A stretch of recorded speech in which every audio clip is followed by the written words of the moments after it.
a stoppé ces travaux parce qu'il y avait déjà les inondations. Il n'y a pas d'issue. On est enclavé parce qu'on passait par là. Pour amener son matériel, on avait un pont qui longeait et puis on amenait le matériel de construction. Mais quand elle a vu qu'il n'y avait plus de passage, on était tellement enclavé qu'il n'y a plus de passage. Tout était barré. Donc elle a abandonné la maison, la construction. Il fallait rester, insister, mais on a tout perdu. Nous, le collectif des sinistrés, à Caille derrière Orca, longtemps nous avons lancé un cri d'alarme. Pourquoi? Parce que nous vivons dans les inondations perpétuelles. Depuis 2015, date à laquelle M. Awad a érigé son bâtiment Orca, il a commencé par le bâtiment Orca. C'est en ce moment que nous vivons dans les inondations. C'est vrai, nous sommes venus ici, c'était une zone marécageuse, colonisée par des palétuviers, et nous avons fait le travail qu'il fallait. Mais les autres, je ne sais pas s'ils sont malins ou ne sont pas malins, ils sont venus, ils nous ont arrachés. Maintenant, le cri d'alarme qui a été lancé depuis, personne ne nous a entendus. Mais aujourd'hui, avec mon fils Oligui, nous voyons déjà gain de cause. Aujourd'hui, vous voyez qu'on a cassé parce qu'on a lancé ce cri. Le délégué spécial a entendu ce cri d'alarme. Le ministère TPA, par son ministre Zengen Zundu, a entendu ce cri d'alarme. Ils sont venus faire le tour du propriétaire. Ils ont vu comment nous vivons. Toutes les maisons sont détruites. Vraiment, ils ont vu que nous sommes dans la souffrance. Et ils ont décidé que la canalisation qu'on lui demandait de ne pas mettre son bâtiment en ce lieu, ils ont détruit pour faire passer la canalisation et nous devons être désenclavés.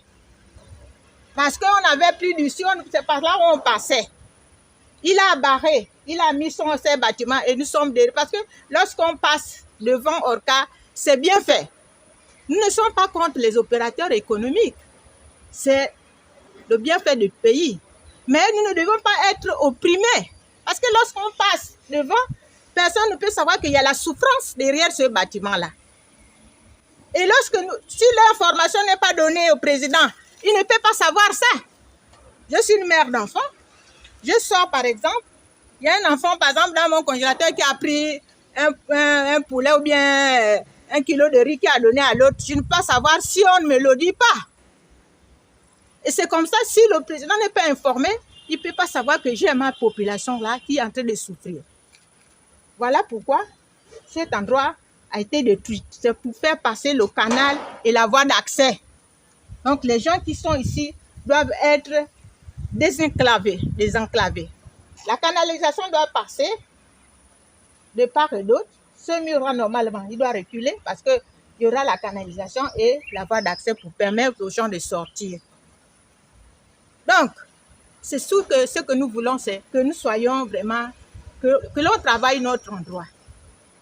Et ce travail-là, vraiment, je remercie nos cris d'alarme qui a été entendu par le CTRI, en passant par son délégué spécial du 5e arrondissement, le ministre de TP et sa brigade, le ministre Zengen Zundu et sa brigade, ils sont venus sur le terrain. Et tout ça parce que le CTRI a entendu, les a envoyés, et allez-y voir, allez-y toucher du doigt. Donc je lance un grand merci, je dis un grand merci à mon fils Olivier. Et je ne voudrais pas que ça s'arrête là. Il faudrait que ça continue, que nous ne soyons plus dans la souffrance, que notre quartier aussi doit être bien aménagé. Nous ayons de l'eau, nous ayons de l'électricité. Nous sommes des citoyens, nous avons travaillé pour notre pays. Moi, j'ai travaillé au ministère des Eaux et Forêts. Et tout ce que je pouvais gagner, j'ai investi sur cette place-là pour dire que demain, je peux investir et mes enfants peuvent bien vivre. Mais quelqu'un est venu prendre. Je fais comment?